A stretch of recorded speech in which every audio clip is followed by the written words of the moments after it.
హరే కృష్ణ. హరే కృష్ణ అందరికి. సో ఈరోజు లెవెల్ 3 ఉపదేశ అమృతము అనేటువంటి ఆ గ్రంథంలో ఉన్నటువంటి అంశాలను చూస్తున్నటువంటి కార్యక్రమానికి అందరికీ కూడా ఇస్కాన్ శ్రీ రాధా గోవింద ఆలయం తరఫున స్వాగతం, సుస్వాగతం. ఓం అజ్ఞానతిమిరాంధస్య జ్ఞానాంజనశలాకయా చక్షుర్మిలితం యేన తస్మై శ్రీగురవే నమః. శ్రీచైతన్యమనోభీష్టం స్థాపితం యేన భూతలే స్వయం రూపః కదా మహ్యం దదాతి స్వపదాంతికం. వందేహం శ్రీగురో శ్రీయుతపదకమలం శ్రీగురుం వైష్ణవాంశ శ్రీరూపం సగ్రజాతం సహగణ రఘునాథాన్వితం తం సజీవం సాద్వైతం సావధూతం పరిగణ సహితం విష్ణు చైతన్యదేవం శ్రీ రాధా కృష్ణ పాదాన్ సహగణ లలిత శ్రీ విశాఖాన్వితాంశ. నమో ఓం విష్ణుపాదాయ కృష్ణ ప్రేష్టాయ భూతలే శ్రీమతే భక్తి వేదాంత స్వామినితి నామినే. నమస్తే సారస్వతే దేవి గౌరవాణి ప్రచారిణి నిర్విశేష శూన్యవాది పాశ్చాత్యదేశతారిణి. నమో మహావదన్యాయ కృష్ణ ప్రేమ ప్రదాయతే కృష్ణాయ కృష్ణ చైతన్య నామ్నే గౌరవిషే నమః. హే కృష్ణ కరుణా సింధు దీన బంధు జగత్పతే గోపేశ గోపికా కాంత రాధాకాంత నమోస్తుతే. తప్త కాంచన గౌరాంగి రాధే బృందావనేశ్వరి వృషభానుసుతే దేవి ప్రణమామి హరిప్రియే. వాంఛాకల్పతరుభ్యశ్చ కృపా సింధుభ్య ఏవ చ పతితానాం పావనేభ్యో వైష్ణవేభ్యో నమో నమః.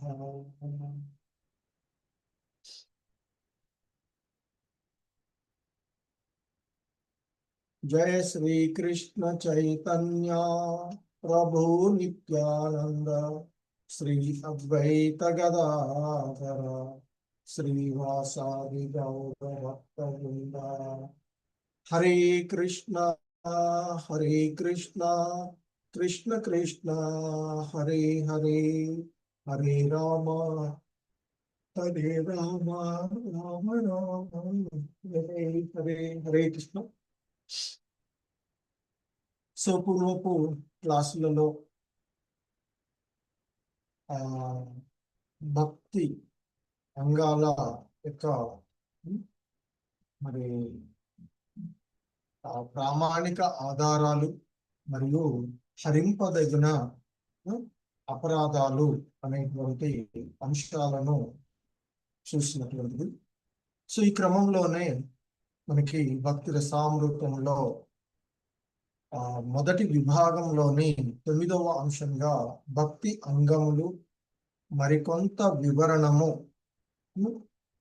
అనేటువంటి అంశాన్ని ఈరోజు మనము ఇస్కాన్ సంస్థాపక ఆచార్యులైనటువంటి శ్రీల ప్రభుపాదుల వారి యొక్క ప్రామాణిక వివరణం ద్వారా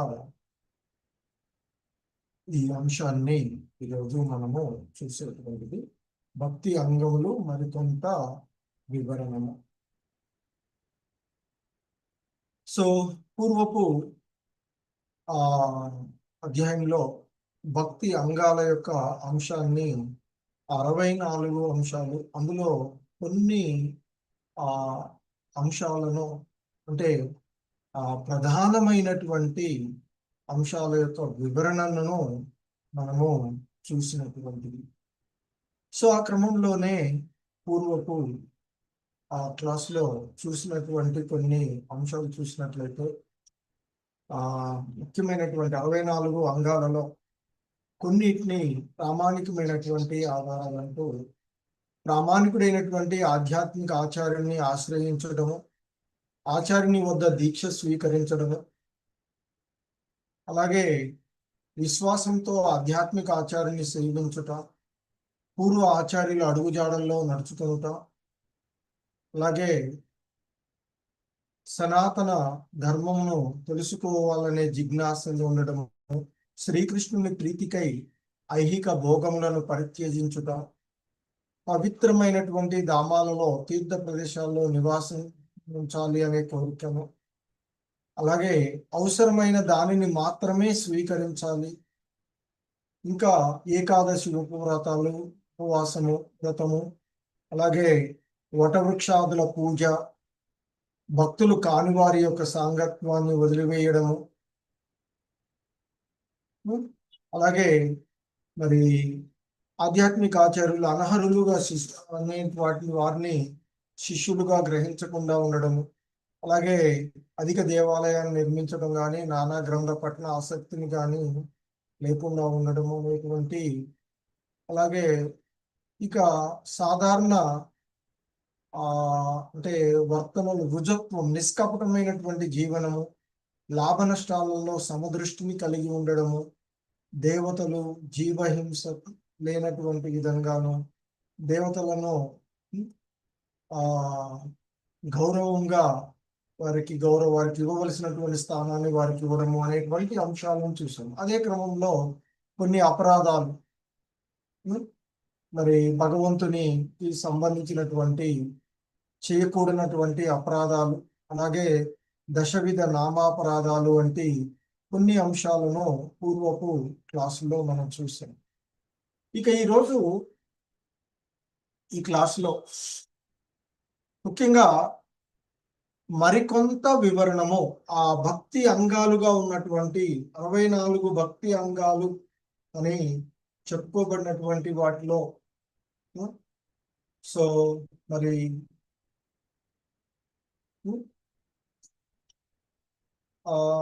ఇవన్నీ కూడా ఈ భక్తి అంగాలు మనకి క్రమమైనటువంటి ఆధ్యాత్మిక సాధనా పదంగాను, మన మనసును శుద్ధి చేసి ప్రేమ భక్తికి తీసుకువెళ్ళే విధంగాను, అలాగే సాధనా భక్తి, భావభక్తి, ప్రేమ భక్తిగా మారేటువంటిది. అలాగే 64 అంగాల్లో కూడా మనకి 3 స్థాయిల్లో చెప్తూ ఉంటారు: ప్రారంభము, సాధన, పరిపక్వ. సో మరి అందులో మనం కొంచెం చూసాము ఇంతకుముందు చెప్పుకున్నట్లుగా గురు పాదాశ్రయము, దీక్ష గ్రహణము, గురుసేవ, సద్గురు మార్గాశరణము, తర్వాత ధర్మ ప్రశ్నలు, కృష్ణ తీర్థ నివాసాలు, ఇవన్నీ కూడా చూసినటువంటి. అలాగే ఇక ఈరోజు మనము మరికొంత వివరణంగా చూస్తూ ఉంటే అందులో భక్తి అంగాల్లో ఇక్కడ దూషణ అనేటువంటి అంశాన్ని ముఖ్యంగా శ్రీల ప్రభుపాదుల వారు చెప్తూ ఉన్నటువంటి ఏంటి అంటే, ఇక్కడ ఆయన శ్రీమద్ భాగవతంలో అంటే దేవదేవుని పట్ల కానీ భగవంతుని యొక్క భక్తుల పట్ల కానీ దూషణ జరుగుతూ ఉంటే భక్తుడైనటువంటి వాడు సహింపరాదు అనేది మనకి ఇక్కడ దీంట్లో ఉన్నటువంటి వివరణ చెప్తూ ఉన్నటువంటి. సో దీనికే శ్రీల ప్రభుపాదుల వారు శ్రీమద్ భాగవతంలో సుఖదేవ గోస్వాముల వారు పరీక్షిత్ మహారాజుతో తెలిపినటువంటి విషయాన్ని చెప్తూ ఉన్నారు. ఏమంటే, ఆయన సుఖదేవ గోస్వాముల వారు అంటారు పరీక్షిత్ మహారాజుతో, ఓ మహారాజా, దేవదేవుని గాని ఆయన భక్తులను గాని ఎవరైనా దూషించుచున్నప్పుడు వెంటనే భక్తుడగువాడు ఆ ప్రదేశమును వదిలిపోనట్లయితే అతని పుణ్య ఫలితము అంత కూడా నశించును. సో కాబట్టి ఈ లౌకికమైనటువంటి భగవంతుని కానీ భగవంతుని భక్తులను వీళ్ళ సాధారణంగా మనకి భక్తులు కనిష్టాధికారి, మధ్యమాధికారి, ఉత్తమాధికారి. ఉత్తమాధికారి దాన్ని తిప్పి చెప్పేసి చేయగలుగుతారు. కానీ అలా చేయలేనటువంటి వాళ్ళు ఆ ప్రదేశాన్ని వదిలిపోవాలి తప్ప, అలాగే దూషణ జరుగుతూ ఉంటే ఆ దూషణను వింటూ ఉండకూడదు అని చెప్పు. సో అందుకే ఇక్కడ మనకి చైతన్య మహాప్రభువుల వారు ఇచ్చినటువంటి ఆ శ్లోకము మనకి గుర్తు చేస్తూ చెప్తూ ఉన్నారు శ్రీల ప్రభుపాదుల వారు. తృణాదపి సునిచేన తరోరివా సహిష్ణునా అమానినా మానదేన కీర్తనీయ సదా హరిః. సో ఇక్కడ తృణాదపి సునిచేన తరోరివా సహిష్ణునా అమానినా మానదేన కీర్తనీయ సదాహరి అని చెప్పబడుతుంది. సో అంటే భక్తుడు అనేటువంటి వాడు వృక్షం కంటే ఎక్కువగా సహనవంతుడై ఉండాలి చెప్తున్నా. ఎందుకంటే ఆ భక్తుడు వినయ సంపన్నుడు, సాధువు అయి ఉండాలి అని చెప్తారు. అటువంటి వాడు ఎంతో సహనంతో, ఎందుకంటే వృక్షము దానికి ఎంతో మంది ఎన్నో రాళ్ళు వేస్తూ ఉంటుంటారు, ఎన్నో పండ్ల కోసం వంచుతూ ఉంటారు, కొమ్మలు కొడుతూ ఉంటుంటాము, అయినా అది సహిస్తూనే ఉంటుంది. అంతటి సహనాన్ని కలిగి ఉండాలి భక్తుడు అని చెప్తూ ఉన్నారు. అలాగే ఒక భక్తుడు తనను ఎప్పుడు కూడా చాలా అణుకువలో ఉంచుకోవాలి. ఎంత అంటే గడ్డి పూస కంటే, గరక పూసలు అంటారు, అంతకంటే అనుకువగా. ఎందుకంటే గడ్డి మనము గార్డెన్లో నడుస్తున్నాం అనుకో, తొక్కిపోయాం అనుకో, ఏం మాట్లాడదు, మళ్ళీ మన కాలు తీసేయంగానే లేవడానికి ప్రయత్నం చేస్తూ ఉంటుంది, అంతటి అనుకువతో ఉంటుంది.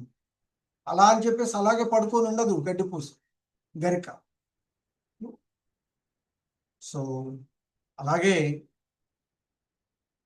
ఇతరులను అతడు గౌరవించాలి తప్ప ఇతరుల నుండి ఎట్టి గౌరవమును ఆశించకూడదు అనేటువంటిది చైతన్య మహాప్రభువుల వారు చెప్పినటువంటి అంశం. సో నా భక్తులు, ఎందుకంటే వైష్ణవుడైనటువంటి వాడు తన గౌరవమునకు భంగం కలిగినప్పుడు సహనమును, సాధుశీలను ప్రదర్శించవచ్చు. కానీ శ్రీకృష్ణుని కానీ ఆయన యొక్క భక్తుని కానీ గౌరవములకు భంగం కలిగినప్పుడు అతడు సహించలేదు. అంతకుముందు చెప్పినట్లుగా వీలైతే అతన్ని ఎదుర్కోవాలి, ఎదురుగా మాట్లాడి చేసి చేయగలరు. ఒకవేళ చేత కాకపోతే అక్కడి నుంచి వెళ్ళిపోవాలి తప్ప ఆ దూషణలు వింటూ ఉండకూడదు అని చెప్తుంది. ఎందుకంటే ఏదైనా దూషణ జరుగుతూ ఉన్నప్పుడు ఆ భక్తుడైనటువంటి వాడు యుక్తితో, నిపుణతో వాదించి ఎదుటివాడిని ఓడించాలి అని చెప్తాం. అలా చేయగలిగినటువంటి శక్తి లేదనుకోండి, ఆ దూషణలు వింటూ చూస్తూ అతటినే ఉండరాదు. గౌరవాన్ని కాపాడుకోవడానికి తన ప్రాణాలైనా సమర్పించడానికి భక్తుడు సిద్ధపడాలి అని చెప్తూ ఉంటుంటారు. అంతేగాని లేదు అంటే ఆ ప్రదేశం నుండి వెళ్ళిపోవాలి, అంతకుముందు చెప్పినటువంటి. అలాగే ఇంకా మనకి తిలకము, తులసి మాలలు. సో వైష్ణవుడు ఎప్పుడూ కూడా తిలకంతోనూ తులసి మాలలతోనూ తన శరీరమును అలంకరించుకోవాలి అని చెప్తారు. ఆ విధంగా ఏ విధంగా అలంకరించుకోవాలో అనేది పద్మపురాణంలో ఉన్నటువంటి అంశాన్ని మనకి చెప్తూ ఉన్నారు. మెడలో తులసిమాలను, శరీరంపై 12 ఊర్ధ్వ పుండ్రములను, విష్ణుమూర్తి చిహ్నములను, అంటే విష్ణుమూర్తి తన 4 చేతులతో వరుసగా చంక, గద, చక్రము, పద్మము ధరించేటువంటి, నుదుటిపై తిలకాన్ని ధరించి వారిని ఈ లోకంలో విష్ణు భక్తులుగా గుర్తించాలి అని చెప్తారు. వారి ఉనికి లోకమును పవిత్రం చేయుచుంటది. వారు ఎచ్చటున్నా కూడా ఆ ప్రదేశము వైకుంఠం అవుతుంది అని చెప్తుంది. అంటే భక్తి భావనలో ఉండి ఆ విధంగా ధరించినటువంటి. సో అలాగే స్కంద పురాణంలో ఉన్నటువంటి మరొక అంశాన్ని కూడా చెప్తూ ఉన్నారు ఇక్కడ. తిలకంతో గాని గోపీచందనం ఆ చందనం హరే కృష్ణ గోపీ చందనంతో గాని అలంకరించుకొని శరీరం అంతటా భగవన్నామములను రసించుకొని మెడలో తులసిమాలను ధరించియుండు భక్తులను యమదూతలు ఎన్నడూనూ సమీపింపజాలరు. సో ఇది మనకి స్కంద పురాణంలో ఉన్నటువంటి అంశాన్ని చెప్తుంది. ఈ యమదూతలు అనేటువంటి వాళ్ళు మరణానికి అధిదేవత అయినటువంటి యమధర్మరాజు భటులు. వాళ్ళు పాపులను దండించేటువంటి వాళ్ళు. కానీ ఆ దండించేటువంటి పాపులను దండించేటువంటి యమభటులు వైష్ణవుల వద్దకు ఎన్నడూ కూడా రారు. ఇది మనకి అజామిలుడు స్టోరీలో చాలా స్పష్టంగా మనం చూసినటువంటి అంశాన్ని ఉంటుంది అక్కడ నుంచి. అలాగే భక్తులు అనేటువంటి వాళ్ళు పుష్పమాలలను ధరించడం,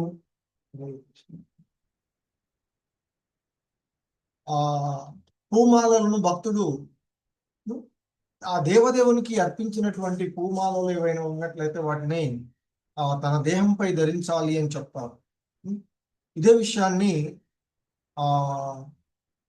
ఉద్ధవుడు శ్రీకృష్ణుడితో చెప్పినటువంటి అంశాన్ని చెప్తూ ఉన్నారు. ఓ ప్రియమైన కృష్ణ, నీవు ఉపయోగించిన పుష్పమాలలో దుస్తులు ఆభరణములు అత్తరు పన్నీరు మున్నగు వారిని నేను స్వీకరింతును. నీ భక్త శేషమునే నేను భుజింతును. సో ఇక్కడ అంటే భగవంతుడు ఉపయోగించినటువంటి పుష్పమాలలు దుస్తులు ఆభరణాలు అత్తరు పన్నీరు మొదలగు వాటిని స్వీకరిస్తాను. అలాగే ఆ భగవంతుడి యొక్క భుక్త విశేషం ఏదైతే ఉందో సో దానినే నేను భుజింతును. నేను నీ దాసాన దాసుడును గదా, అందుచేత అపర ప్రకృతి దాడులకు నేను గురి కాబోననుట నిశ్చయము అంటూ. అంటే చూడండి, ఇక్కడ ఒక భక్తుడికి ఆ భగవంతుని పైన ఉండేటువంటి విశ్వాసము ఉద్ధవుడు మాటల్లో ఇక్కడ మనకి తెలియచేస్తుంది. సో ఎందుకంటే ఎవరైతే భక్తులు తన దేహాన్ని తిలకంతో గాని గోపీ చందనంతో గాని చందనపు పొడితో గాని అలంకరించుకొనుచు శ్రీకృష్ణుడికి అర్పించినటువంటి మాలలను ధరించి మరి ఉండేటువంటి వారు, అటువంటి భక్తునికి ఈ అపర ప్రకృతి మాయా ప్రకృతి జయించే ప్రశ్నే లేదు. అంటే ఈ భవబంధనాలను అతడు జయించగలడు అనేది ఇక్కడ చెప్పబడుతూ ఉన్నటువంటి అంశము. సో అలాగే మరొక ప్రామాణికమైనటువంటి అంశాన్ని కూడా ఇక్కడ మనకి చెప్తూ ఉన్నటువంటి, అలాగే భక్తుడు అనేటువంటి వాడు భగవంతుని ముందు నాట్యం చెయ్యాలి అని చెప్తూ ఉంటున్నాం. సో అందుకే ఇస్కాన్లో సండే మనం సత్సంగానికి వెళ్ళినప్పుడు అక్కడ శ్రీ విగ్రహాల ముందు శ్రీకృష్ణ భగవానుడి ఆలయంలో ఆ విగ్రహాలు ఆయన అభిన్నులు. సో కనుక ఆయన యొక్క విగ్రహాల ముందు మనము డాన్స్ చేస్తూ ఉంటాం, నాట్యం చేయాలి అని చెప్తూ ఉంటుంటాం. వీలైనదిగా లయబద్ధంగా ఆయన యొక్క నామాలను కీర్తిస్తూ ఆయన లీలలను కీర్తిస్తూ నాట్యం చేయాలి అని చెప్తారు. సో ఎందుకంటే ఆ నాట్యం భగవంతుని ఎదుట నాట్యం చేయడంలో ఉన్నటువంటి ఇదిని ఇక్కడ చెప్తూ ఉన్నారు. ఉత్సాహంతోనూ ఆవేశంతోనూ భక్తితో నా ఎదుట నాట్యం చేయుచు తన శరీరంలోని వివిధ భంగిములలో అంటే భంగిములతో ఆ భావ ప్రకటన చేయు భక్తుడు వేల కొలది జన్మల నుండి పేరుకొని ఉన్న తన పాపములన్నింటినీ దహించి వేసుకోగలడు. చూడండి. సో అంటే ఆ భగవంతుని శ్రీ విగ్రహాల ముందు మనము నాట్యం చేయడం వల్ల, ఎందుకంటే ఈ మానవ జన్మకు పూర్వము మనం కోటాను కోట్ల జన్మలు పొంది ఉంటాం. ఎన్నెన్నో జన్మలు, వేల కొలది జన్మలు పొంది, కోటాను కోట్ల జన్మలు పొంది ఉంటాం. ఆ జన్మల్లో ఎంతో కర్మలు చేసి మరి ఆ పేరుకుపోయి ఉన్నటువంటి పాప ఫలాలన్నింటినీ కూడా ఆ భగవంతుని ముందు నాట్యం చేయడం వల్ల దహించి వేస్తాయి అని చెప్తూ ఉన్నాం. ఎలాగైతే కట్టెలను అగ్ని దహించి వేస్తుందో ఆ మాదిరిగా మరి అవన్నీ కూడా దహించి వేయబడతాయి అనేది మనకి ఇక్కడ చెప్పబడుతూ ఉన్నటువంటి. అలాగే ఇంకొక మనము ఆ కీర్తన చేసేటప్పుడు చప్పట్లు కొడుతుంటాం వీళ్ళ కదా. సో అలా చేస్తే చెప్తున్నారు ఇక్కడ మనకి, ఇది ద్వారకా మహత్యం అనేటువంటి గ్రంథంలో ఉన్నటువంటి అంశాన్ని నారదులు వారు భక్తిలో మరి ఒక గొప్ప వైష్ణవాచార్యులుగా ఉన్నటువంటి నారదుడు చెప్పినటువంటి అంశం. శ్రీ విగ్రహాల ముందు చప్పట్లు చరుచుచు నాట్యం చేయుచు భక్తి పారవశ్యమును అనుభవించు భక్తుని శరీరము నుండి పాపములు అనే పక్షులు పైకి ఎగసిపోవును. మనం ఎలాగైతే బయట అయితే ఉందనుకోండి, ఇట్లా తప్పట్లు కొట్టామనుకోండి, ఏంటి అక్కడ ఉండే పక్షులు అవన్నీ ఎగిరిపోతాయి కదా. అలాగే ఆ భగవన్ నామ స్మరణ చేస్తూ, కీర్తిస్తూ, నాట్యం చేస్తూ చప్పట్లు కొట్టినట్లయితే మనము ఎన్నెన్నో జన్మలు చేసి మన ఈ చెట్టు కదా, ఈ దేహంలో ఎన్నో పాపాలు ఉంటాయి, పాప పక్షులు ఉన్నాయి. అవన్నీ కూడా చప్పట్లు భగవంతుని కీర్తిస్తూ చప్పట్లు కొడితే అవన్నీ ఎగిరిపోతాయట. సో కాబట్టి గుట్టిగా కూర్చొని ఉండకుండా యాక్టివ్గా ఆలయాల సత్సంగత్వానికి వెళ్ళినప్పుడు నాట్యం చేస్తూ చప్పట్లు కొడుతూ ఆ భగవంతుని యొక్క కీర్తనలు చేస్తూ ఉండాలి అని చెప్తుంది.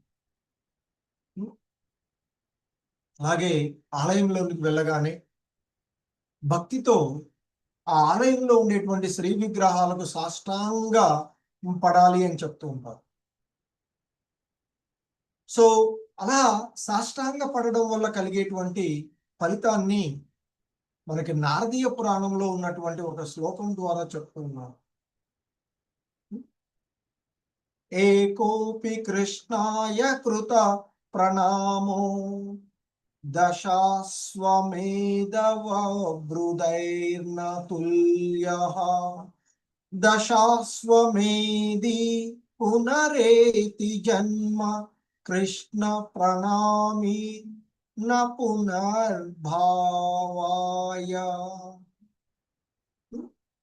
సో ఏంటంటే ఇక్కడ గొప్ప గొప్ప యజ్ఞయాగాది క్రతువులు చేయు వ్యక్తికిని కేవలము భగవంతుని ముందు సాష్టాంగ ప్రణామములు చేయు వ్యక్తికిని కలుగు ఫలితములు సమానము కావు.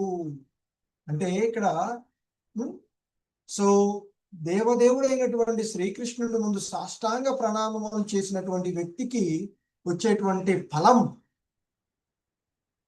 ఆ గొప్ప గొప్ప యజ్ఞ యాగాదులు క్రతువులు, అనేక యాగాది క్రతువులు చేసిన వ్యక్తి ఆ స్వర్గలోక తత్ఫలితాలను అనుభవించవచ్చు, కానీ తిరిగి మళ్ళీ ఈ భూమిలోకానికి రావాల్సినటువంటి. కానీ శ్రీ విగ్రహం ఎదుట భక్తి ప్రణామాలతో ఆ సాష్టాంగ ప్రణామము అర్పించినటువంటి భక్తుడికి పునర్జన్మ ఉండదు అని చెప్తారు. అటువంటి వాడు అంటే భక్తి భావనతో సరైనటువంటి శరణాగతితో ఆ భగవంతునికి ప్రణామాలు అర్పించామనుకోండి, అటువంటి భక్తుడికి మళ్ళీ పునర్జన్మ ఉండదు అని చెప్తున్నారు. అతడు నేరుగా కృష్ణధామానికే వెళ్తారు అని చెప్తున్నారు. అలాగే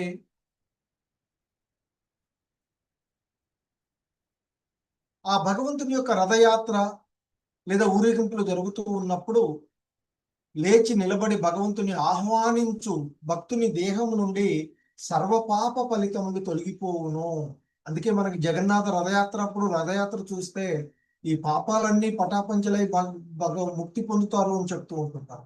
మళ్ళీ పునర్జన్మ ఉండదు అని చెప్తారు.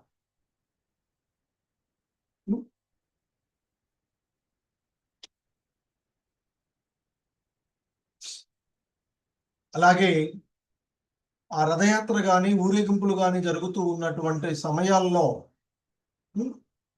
ఆ రథయాత్రతో పాటు కొంతసేపు దూరం ప్రయాణించాలి అని మొత్తం ఉంటే రథయాత్ర జరిగేంతసేపు ప్రయాణం చేయవచ్చు.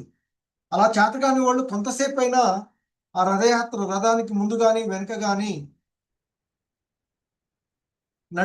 నడవాలి అని చెప్తారు. అలా నడిస్తే రథయాత్రలు జరుగుతూ ఉన్నప్పుడు, జగన్నాథుడి రథయాత్ర జరుగుతూ ఉన్నప్పుడు ఆ రథయాత్రలో ఆ రథానికి ముందు కానీ లేదా వెనక కానీ నడిచేటువంటి వ్యక్తికి విష్ణుమూర్తికి సమానమైనటువంటి ఐశ్వర్యాలు సంప్రాప్తిస్తాయి అని చెప్తూ ఉన్నారు. చూడండి. అలాగే మరి దివ్యధామాల సందర్శనం, వీటి గురించి మనకి ఇంతకు ముందు కూడా నేను చెప్పాను ఆల్రెడీ. ఉపదేశామృతంలో ఆ బృందావనము, మధుర, ద్వారక, రాధాకుండు, శ్యామకుండ, సో ఇవన్నీ కూడా మరి వాటిని దర్శించినట్లయితే భక్తులు ధన్యులవుతారు అని చెప్తూ ఉంటుంటారు.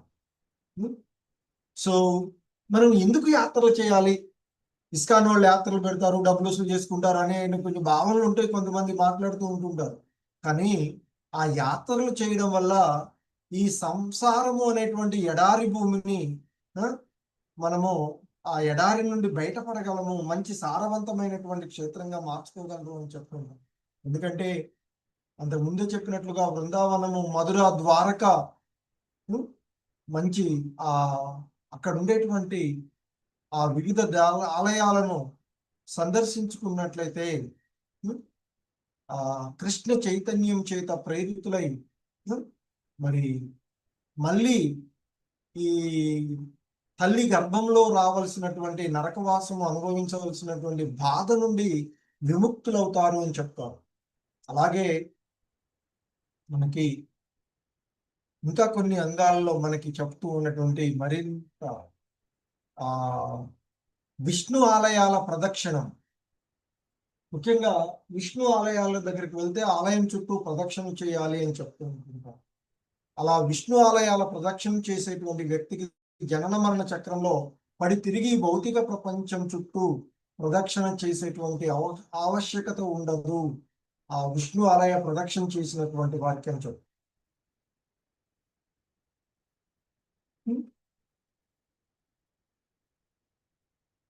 ఎందుకంటే మనం ఈ భౌతిక జగత్తులో బద్ధులమై జీవాత్మకమైనటువంటి ఐహికమైనటువంటి కారణాల వల్ల ఈ భూమండలంలో తిరిగి ఇలా తిరుగుతూ ఉంటాం కదా. అలా విష్ణు ఆలయ ప్రదక్షిణ చేసిన వాడు మళ్ళీ ప్రదక్షిణ చేయవలసిన పని, అంటే మళ్ళీ జన్మలు పొంది చేయాల్సినటువంటి అవసరం లేదు అని చెప్పుకుంటాం. అలాగే చాతుర్మాస్య దీక్ష, సో ఈ కాలంలో చాతుర్మాస్య మనకి జనరల్ గా జూలై, ఆగస్టు, సెప్టెంబర్, అక్టోబర్ నెలలో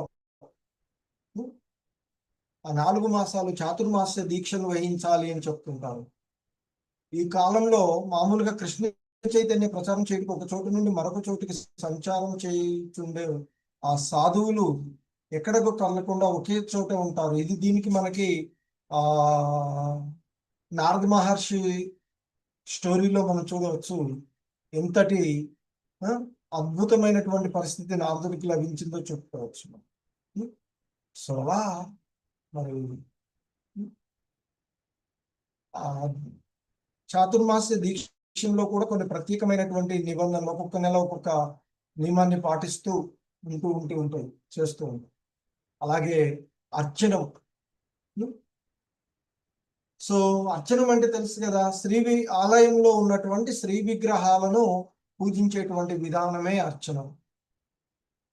అలా చేయడం వల్ల భక్తుడికి తాను ఈ దేహం కాదు, ఆత్మను అనేటువంటి భావన దృఢపడుతుంది అని చెప్తుంటారు అర్చన చేయడం వల్ల.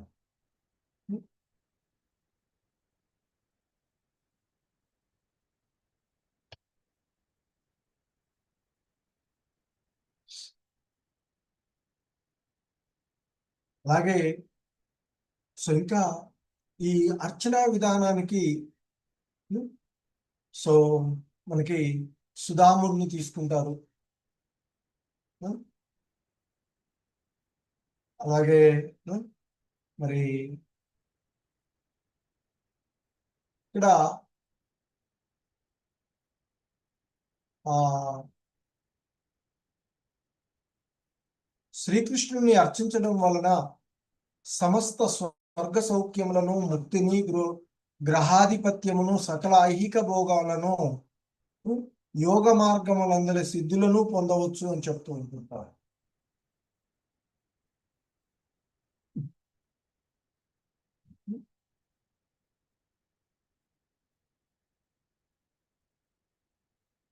సో అలాగే భగవత్ సేవ, అలాగే విష్ణు రహస్యంలో ఒక అంశం ఉంటుంది. సో ముఖ్యంగా భగవంతుని సేవ ఎలా చేయాలి అనేటువంటి అంశాన్ని మనకి ఇక్కడ చెప్తూ ఉన్నటువంటి. సో భగవంతునికి మనం చేసేటువంటి సేవ ఎలా ఉండాలో ఇక్కడ చెప్తూ ఉన్నారు. ముఖ్యంగా ఒక రాజుని అతని యొక్క సేవకుడు, యజమానిని, ముఖ్యంగా ఒక యజమానిని అతడు సేవకుడు సేవించినంత శ్రద్ధగా ఏ వ్యక్తి అయినను భగవంతుని సేవించినచో మరణానంతరము నిస్సందేహంగా అతడు కృష్ణలోకమును చేరగలడు.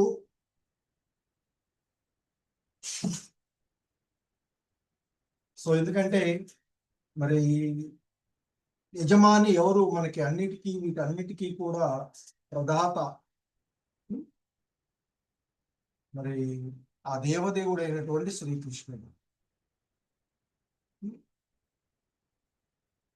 కనుక ఆయనని ఎవరైతే యజమానిగా, మన యొక్క యజమానిగా మనల్ని ఆయన యొక్క సేవకుడుగా భావించి ఆయనకు సేవ చేస్తామో వాళ్ళు ఖచ్చితంగా ఆ కృష్ణలోకాన్ని చేరుకోగలరు. అంటే ఈ తాత్కాలికమైనటువంటి దుఃఖాలయమైనటువంటి ఈ భౌతిక జగత్తులోకి మళ్ళీ రావాల్సిన అవసరం ఉండదు అని చెప్పు. సో ఎందుకంటే ఇక్కడ శ్రీల ప్రభుపాదుల వారు వివరిస్తూ ఉన్నారు. నిజానికి భారతదేశంలోని దేవాలయాలన్నీ కూడా రాజప్రసాదముల వలనే ఉండును. అవి మామూలు భవంతులు కావు. ఎందుకంటే రాజప్రసాదములో రాజును సేవించినట్లే శ్రీకృష్ణుని అర్చింపవలసి ఉన్నది. అందుకే వందల ఆలయములలో దేవదేవుడు ఒక మహారాజు వలనే ఆరాధింపబడుచున్నారు. సో మనం చూస్తాం, బృందావనానికి వెళ్ళినప్పుడు అక్కడ ఆ ఆలయంలో సో ఎంతో గొప్పగా ఆయన కీర్తించబడుతూ, ఆయన పూజించబడుతూ ఉంటాడు. వివిధ ఆలయాల్లో, వివిధ రూపాలలో అక్కడ ఉంటుంది. సో అందుకే నారదీ పురాణంలో ఉన్నటువంటి ఒక అంశాన్ని ఇక్కడ గుర్తు చేస్తూ ఉన్నారు. భగవానుని ఆలయంలో భక్తుడు కొన్ని నిమిషాల పాటు ఉన్నను నిస్సందేహంగా అతడు దివ్యమైన భగవద్ధామాన్ని పొందగలడు అంటూ చెప్తూ ఉన్నారు. సో వీటన్నిటి యొక్క సారాంశంగా మనం చూసినట్లయితే ఇక్కడ చెప్తూ ఉన్నారు, సమాజంలోని ధనికులైన వారు సుందరమైన దేవాలయాలను నిర్మించి అందు విష్ణుమూర్తి అర్చనకు ఏర్పాట్లు చెయ్యాలి. దాని వలన అధిక సంఖ్యలో ప్రజలు దేవాలయాల వైపుకు ఆకర్షింపబడి భగవానుని ఎదుట నాట్యం చేయుటకు, భగవాన్ నామమును కీర్తించుటను, భగవన్నామ శ్రవణం చేయుటకు అవకాశం కలదు అని చెప్తుంది. సో అందుకే మనం చూస్తాం, పూర్వకాలంలో రాజులు వారి యొక్క కోటల్లోనే ఆలయాలు నిర్మించి అక్కడ రాజ నర్తకులు ఉంటారు, దేవుడి ముందు నాట్యం చేస్తూ ఉండేటువంటి ఇవన్నీ కూడా భగవన్నామాన్ని కీర్తించడం ఇవన్నీ జరుగుతూ ఉంటాయి. శ్రవణ కీర్తనాలు జరుగుతూ ఉంటాయి. ఆచార్యులు చెప్తూ ఉంటే వీళ్ళు వినేవాళ్ళు ఉంటూ ఉంటారు. సో అలా మరి ఆలయాలను నిర్మించడం ద్వారా ప్రతి ఒక్కరు కూడా ఆలయాలకు వెళ్ళేది. ఎందుకంటే ఒక ఊర్లో ఆలయం ఉందనుకోండి, అక్కడికి వెళ్ళగలుగుతారు. ఆ ఊర్లో ఆలయమే లేదనుకోండి, ఆ ఊరు జనాలు ఆలయంలో ఎక్కడికి భగవంతుడి దగ్గరికి వెళ్ళే అవకాశం ఉండదు. సో కాబట్టి విష్ణు ఆలయాలను నిర్మించడం ద్వారా సాధారణ జనానికి గొప్ప అవకాశాన్ని ఇచ్చినట్లు అవుతుంది అని చెప్తారు. సో భగవాన్ని ఎదుట నాట్యం చేయడానికి, భగవన్నామ కీర్తన చేయడానికి, శ్రవణం చేయడానికి గొప్ప అవకాశాన్ని కలుగుతుంది ప్రతి వ్యక్తికి కూడా. సో అలాంటప్పుడు వాళ్ళు కృష్ణ చైతన్యంలో నిమగ్నమయ్యేటువంటి అవకాశం ఉంటుంది.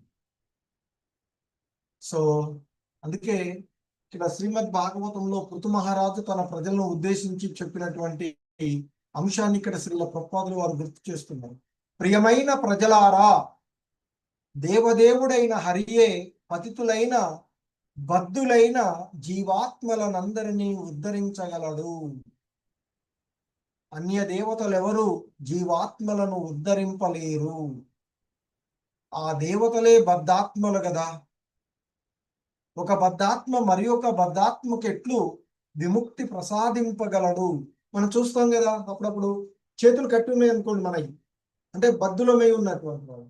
మన చేయి కట్టుంటే ఇంకొకటి చేతులు కట్టు ఉన్నటువంటి కట్లు విప్పలేము కదా. అలాగే ఇంకా శరీర ప్రపోజలు వారు చెప్తారు, ఒక కళ్ళు లేనివాడు ఉన్నాడు అనుకోండి, మరి ఇంకొక కళ్ళు లేని వాడికి దారి చూపలేనట్లుగానే మరి దేవతలు కూడా బద్ధులే, కొంతకాలం మాత్రమే జీవించి ఉండగలిగేటువంటి వాళ్ళు. అలాంటి వాళ్ళు మరి జనన మరణాలకు అతీతమైనటువంటి స్థితిని ఎలా ఇవ్వగలరు అనేటువంటిది ఇక్కడ చెప్తూ ఉన్నారు.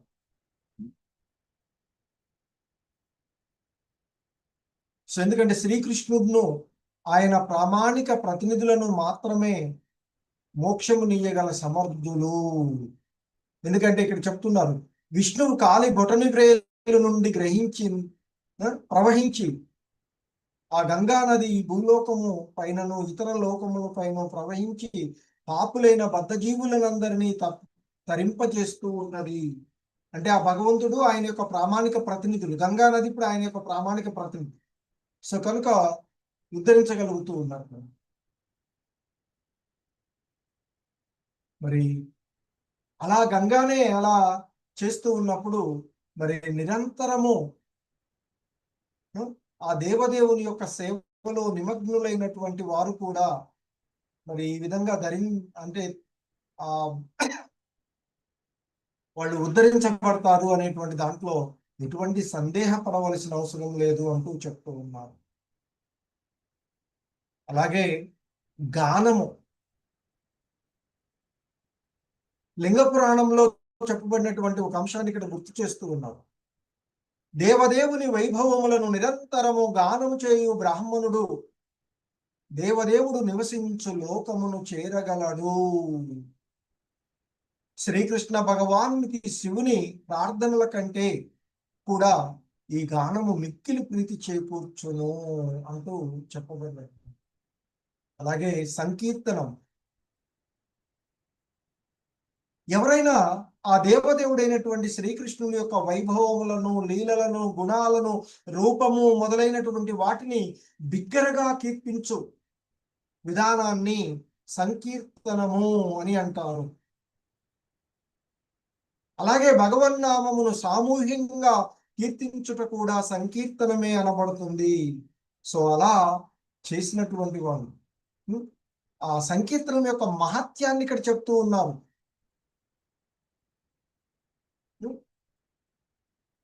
ఆ సామూహిక భగవన్నామ కీర్తనం యొక్క మహత్యం, మహారాజా కృష్ణ నామము మిక్కిలి శుభప్రదమైనది, దానిని కీర్తించిన చాలును జన్మ జన్మల పాపములను పటాపంచలైపోవును.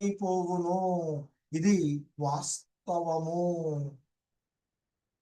అదే చైతన్య చరితామృతంలో కూడా అన్నటువంటి ఒక అంశాన్ని ఇక్కడ గుర్తు చేస్తూ ఉన్నారు. ఒకసారి కృష్ణనామమును కీర్తించిన వ్యక్తి తాను చేయగలిగిన సర్వ పాపముల నుండి విముక్తి పొందగలడు. అదే భగవద్గీతలో కూడా చెప్తారు కదా, పాపిష్టి వాళ్ళలో పరమ పాపిష్టి వాడైనా సరే నా యొక్క భక్తియుత సేవలో నిమగ్నమైతే అతడు మరి సాధువుగానే పరిగణించబడాలి అంటూ చెప్పినటువంటి.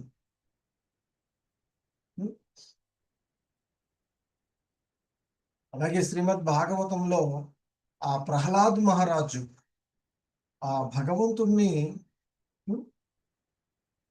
కీర్తించినటువంటి అంశాన్ని ఇక్కడ మనకి గుర్తు చేస్తూ ఉన్నారు. ప్రభు నరసింహదేవా, నేను నీ సేవకుడిని, పదవి నధిష్ఠింపగలిగినచో నీ లీలలన్నింటినీ గూర్చి వినుట నాకు సాధ్యమగును. నీవే మాకు పరమమిత్రుడవు, పరమారాధ్యుడవు. నీ లీలలు దివ్యములు, కేవలము ఆ లీలలు వినుటము వలనే పాపములన్నీ హరించిపోవను. అందుచే నే అందుచేనే నా పాప కర్మలకు భయపడను. ఎందుకంటే కేవలము నీ లీలలను వినుట వలననే నీ అంటే నేను భవబంధనము నుండి ముక్తి సాధించగలను అంటూ చెప్పారు. అలాగే బ్రహ్మదేవుడు గానం చేసినటువంటి బ్రహ్మ సమితిలో కూడా ఉన్నటువంటిది. సో అలాగే సుఖదేవ గోస్వాముల వారు ఇచ్చినటువంటి అంశాలు, ఇంకా మరి జపము, ఈ మహామంత్రాన్ని మృదువుగా మెల్లగా ఉచ్చరించే విధానాన్ని జపము అని అనేది. జపం అంటే తెలుసు కదా అందరికీ దాదాపు. సంకీర్తనము అంటే హరే కృష్ణ హరే కృష్ణ కృష్ణ కృష్ణ హరే హరే, హరే రామ రామ రామ హరే అంటూ ఒక లయబద్ధంగా బిగ్గరగా ఒక్కడే పాడినా లేదా అందరితో కలిసి కీర్తించినది కీర్తన అవుతుంది. అదే మహామంత్రాన్ని హరే కృష్ణ కృష్ణ కృష్ణ హరే హరే, హరే రామ రామ రామ హరే హరే అంటూ మెల్లగా ఉచ్చరించినట్లయితే మన చెవులకు మనకు మాత్రమే వినపడే విధంగా చేస్తే అది జపం అవుతుంది. సో మరి ఆ మనకి ఆ భగవన్నామమును మెల్లగా గాని బిగ్గరగా గాని ఉచ్చరించినటువంటి ఏ వ్యక్తికైనను ముక్తి మార్గము, స్వర్గానంద మార్గము ఒక్కసారిగా తమంతట తాము వచ్చి ఎదుటిగా తెరుచుకుని ఉంటాయి అని చెప్తున్నారు. ఇంకా మరొక అంగము ఆ భగవంతునికి మన యొక్క విజ్ఞప్తులు చెప్పుకోవడం. ఏంటంటే ఆ శ్రీకృష్ణుడికి శరణాగతి చేయవచ్చునని తెలిపేటువంటి ఆ గంభీర భక్తులు ఆ విజ్ఞప్తులను 3 రకాలుగా చెప్తూ ఉంటారు. సంప్రార్థన, ఇక్కడ సంప్రార్థనాత్మిక విజ్ఞప్తి అంటే హృదయ పూర్వకంగా ప్రార్థన రూపంలో విజ్ఞప్తి చేయడం. దైన్య బోధికా విజ్ఞప్తి, తన యొక్క దైన్యత్వాన్ని అంటే వినయంగా తమకు తాముగా భగవంతునికి నివేదించుకుంటూ చెప్పేటువంటి. ఇక 3వ రకమైనది లాలసామయి విజ్ఞప్తి అంటే ఒక పరిపూర్ణ స్థితిని వాంఛించుచు చేసేటువంటి విజ్ఞప్తి అని చెప్తారు. సో ఈ విధంగా మనం విజ్ఞప్తులు ఆ భగవంతునికి చేసుకోవచ్చు. అంటే మరి విజ్ఞప్తులు చేయమంటున్నారు కదా అనేసి మనోళ్ళు ఎలా ఉంటారంటే ఆ భగవంతుడి దగ్గరికి వెళ్ళేసి నాకు అది కావాలి, ఈ బంగ్లా కావాలి, లేదా ఇంకా ఏదో సుందరమైనవి కావాలి, ఇలా కోరికలు ఇప్పుడు మనం అంతా చేసేవి ఇలాగే ఉంటాయి భౌతిక జగత్తులో ఉండేవి. అలా కాదు చేయవలసింది. సో పైన చెప్పినట్లు 3 రకాలైనటువంటి సో వాటిని గురించినటువంటి వివరణ కూడా మనకి అందులో ఇవ్వబడింది, చూడవచ్చు. హరే కృష్ణ. సో ఇంకా ఆ లాలసామయ కానీ సంప్రాప్తి వాటి గురించి చాలా స్పష్టమైనటువంటి వివరణ ప్రామాణికమైనటువంటి గ్రంథాల నుండి మరి ఇచ్చినటువంటి వాటిని మనము చూడవచ్చు.